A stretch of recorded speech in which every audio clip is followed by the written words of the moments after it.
Selamat eh, pagi, selamat siang, selamat malam teman-teman semua. Perkenalkan, Pak, kami dari kelompok satu beranggotakan saya, Aprido Pakpahan, kemudian ada Rati Ulfa Nurjana, kemudian ada Sulis Setianingsi, Fitri Rahayu, Randi Syauki Aprian, Yoga Pamuragil Lintuman, serta Rian Muhammad Iqbal akan mempresentasikan kajian hukum dan etika dalam praktik ethical hacking di Indonesia. Adapun daftar isinya ialah latar belakang, kemudian rumusan dan tujuan fokus kajian, kemudian kami juga akan membahas metode yang digunakan, dan terakhir ada pojok Q&A.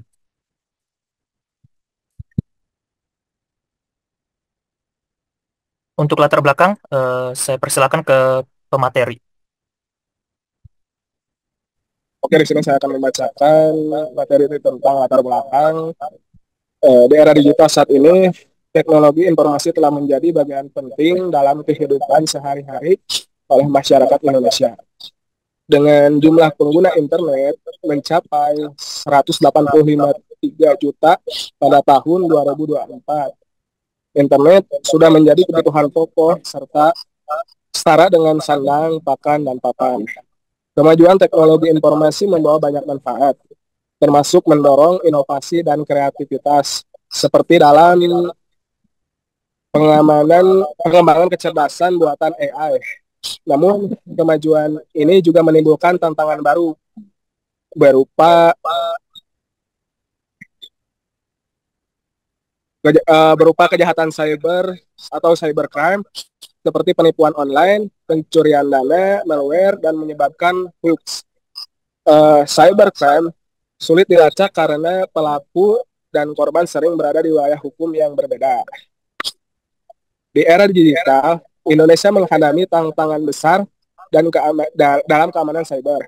Pada tahun 2024, tercatat 10 kasus serangan cyber paling menggemparkan yang menyebabkan kebocoran data sensitif, hilangnya informasi penting, dan terganggunya operasional lembaga maupun bisnis. Serangan cyber juga berdampak pada kerugian ekonomi yang signifikan, baik secara langsung melalui pencurian data atau dana, maupun secara tidak langsung melalui biaya perbaikan sistem dan pergantian perangkat teknologi. Mungkin bisa dilanjut.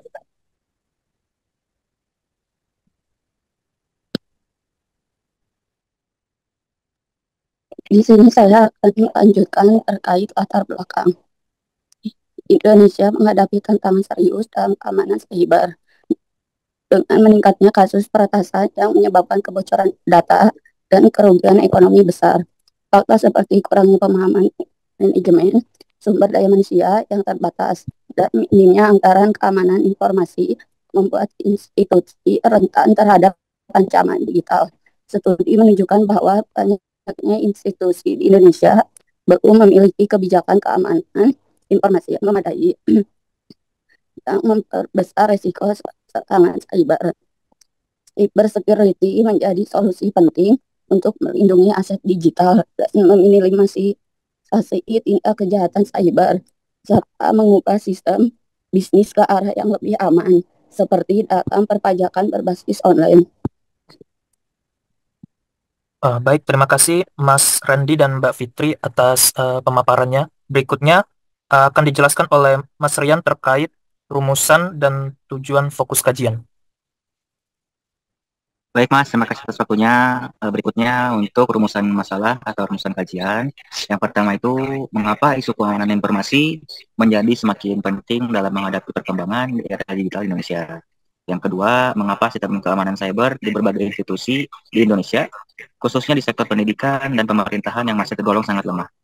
Yang ketiga, bagaimana serangan cyber dapat mempengaruhi kelangsungan operasional, kondisi ekonomi, dan reputasi lembaga yang terdampak. Yang keempat, bagaimana peran teknologi cyber security dalam mengatasi dan mencegah kejahatan digital di era saat ini. Baik, yang selanjutnya adalah tujuan dari makalah ini adalah yang pertama, untuk memahami latar belakang dan pentingnya perlindungan informasi di tengah percepatan transformasi digital yang terjadi di Indonesia. Yang kedua, untuk menelaah penyebab utama lemahnya pertahanan keamanan cyber pada berbagai institusi, khususnya dalam ranah pendidikan dan pemerintahan. Yang ketiga, untuk mengkaji pengaruh serangan cyber terhadap keberlangsungan operasional, kondisi perekonomian, serta citra lembaga yang terdampak. Yang terakhir, untuk menilai efektivitas penerapan teknologi keamanan cyber atau cyber security dalam upaya preventif terhadap kejahatan digital di era modern saat ini. Baik, Mas, terima kasih. Lanjut. Yap, terima kasih Mas Rian atas pemaparannya. Berikutnya kita masuk ke bagian metode. Yang pertama terkait latar belakang akan dijelaskan oleh Mas Yoga. Pada Mas Yoga, dipersilakan. Oke, baik. Untuk latar belakang yang memicu gagasan dari kelompok ini bahwa teknologi digital itu digunakan di semua lapisan masyarakat dan terus berkembang, tapi kita tidak boleh menutup mata bahwa itu ada potensi yang membahayakan masyarakat. Nah, setidaknya ada beberapa poin. Yang pertama adalah peningkatan ancaman kejahatan cyber Indonesia. Nah, ini terkait dengan tren saat ini yang mencakup aksi penipuan dari online, fraud, kemudian pencurian data pribadi, dan serangan dan ransomware. Terus ada rendahnya tingkat literasi dan kesadaran keamanan cyber. Nah, itu hasil dari literasi digital yang rendah.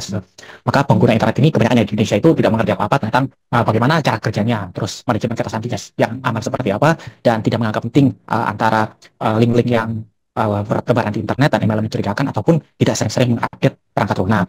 Kemudian kebutuhan profesional, bahwa kebutuhan tenaga profesional di bidang ini itu penting banget, dan ada peran ethical hacker untuk mengatasi atau mendeteksi kelemahan sistem sebelum ditembus oleh pihak yang tidak bertanggung jawab. Kemudian ada tantangan regulasi dan ethical hacking. Ya, sampai saat ini itu belum ada peraturan yang secara khusus mengatur batasan hukum dan praktik ethical hacking, sehingga memberikan ketidakpastian hukum bagi para praktisinya serta lembaga yang bekerja bersama dengan mereka. Dan yang terakhir adalah perkembangan metodologi keamanan cyber. Ini harapan bahwa ethical hacking itu para praktisinya diharapkan bisa menggunakan teknik atau alat terbaru supaya menjamin keefektifan dan pengujian sistem yang mereka laksanakan. Terima kasih Mas Yoga. Nanti siap, silakan. Ya, sudah. Oke, terima kasih atas pemaparannya Mas Yoga. Berikutnya akan dijelaskan oleh Mbak Ulfa. Kepada Mbak Ulfa dipersilakan. Baik, terima kasih Mas Aprido. Di sini saya akan menjelaskan di tawaran solusinya. Yang pertama yaitu penyusunan kode etik dan standar praktik, di mana penting bagi kami, menurut kami untuk menyusun kode etik dan standar praktik yang jelas bagi para ethical hacker di Indonesia. Kode etik ini juga harus mencakup yang pertama ada pedoman tindakan, terus yang kedua ada prosedur izin, lalu yang ketiga ada pelaporan temuan. Lalu yang kedua ada pelatihan dan sertifikasi. Penting untuk menyediakan program pelatihan dan sertifikasi bagi para ethical hacker untuk memastikan bahwa mereka memiliki pengetahuan dan keterampilan yang diperlukan. Program ini dapat mencakup yang pertama ada pelatihan hukum dan etika, yang kedua ada sertifikasi resmi dari pemerintah atau lembaga-lembaga yang diberikan wewenang untuk mengeluarkan sertifikasi itu. Lalu yang ketiga ada kolaborasi antara pemerintah dan sektor swasta. Ini untuk mendorong kolaborasi antara pemerintah, lembaga pendidikan, dan sektor swasta untuk menciptakan ekosistem yang mendukung praktik ethical hacking, di mana beberapa langkah yang dapat diambil yaitu yang pertama ada forum diskusi, yang kedua ada program kemitraan.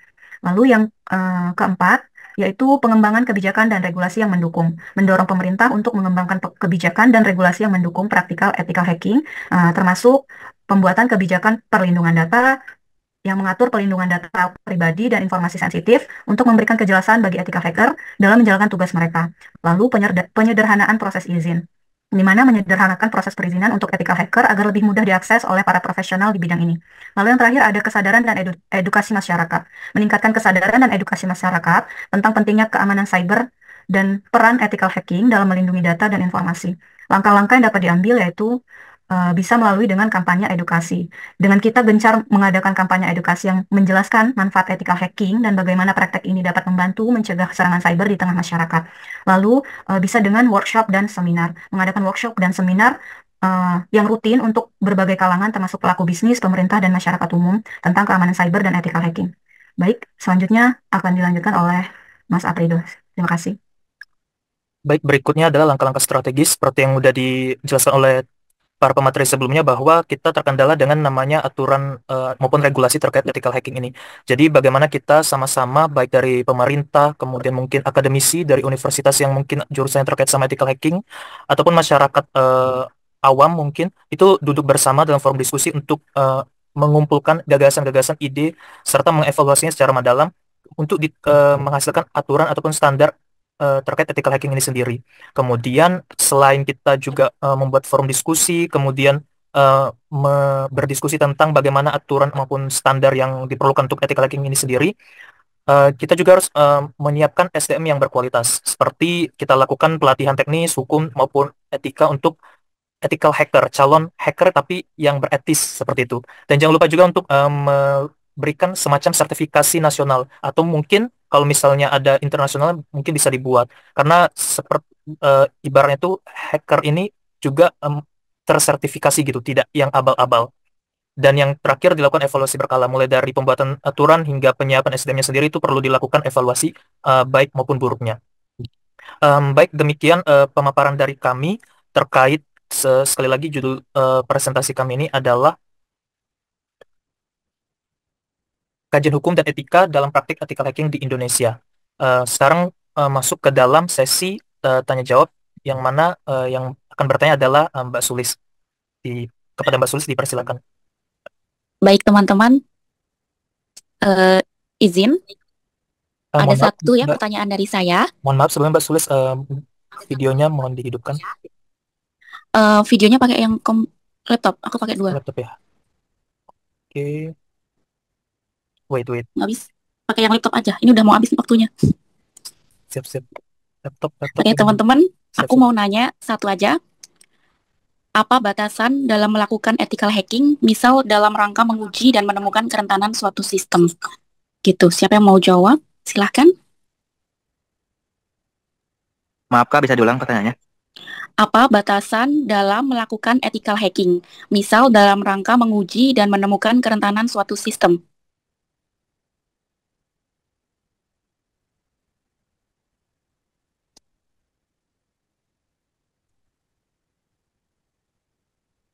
Apakah ada teman-teman yang bisa menjawab?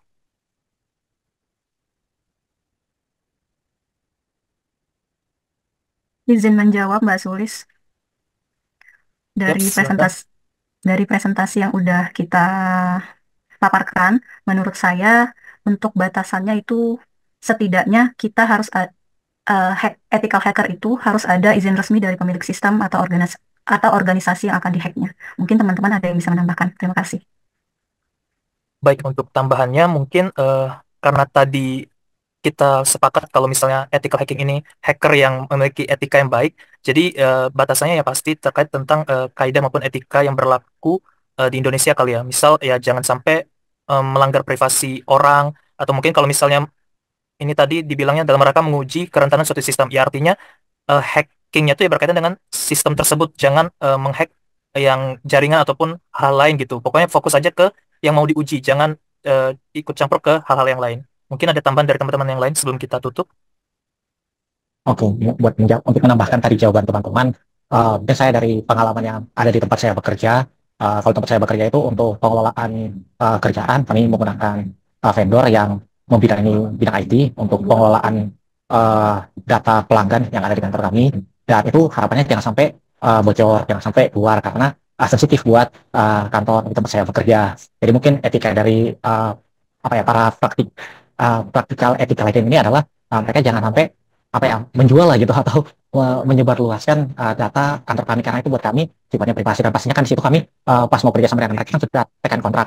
Nah mungkin kalau misalnya belum ada hukum yang secara umum lah gitu mengatur, ya setidaknya kita berdasarkan kontrak tadi untuk nggak melewati batas-batas yang kita sudah atur bersama. Jadi mungkin itulah yang secara tidak langsung menjadi batas-batasan etika dalam mereka menjalankan keahliannya di bidang keamanan cyber gitu. Tambahan dari saya. Terima kasih. Baik, terima kasih untuk teman-teman yang sudah menjawab. Apakah ada tanggapan dari Mbak Sulis? Belum di-unmute, Mbak. Terima kasih teman-teman. Jawabannya bagus-bagus, sudah jelas. Saya udah jelas sekali mendengar jawaban teman-teman sekalian. Baik, terima kasih Mbak Sulis atas pertanyaannya. Baik, demikian presentasi kami terkait ethical hacking. Atas kekurangannya kami mohon maaf, dan kami akhiri. Sekian dan terima kasih.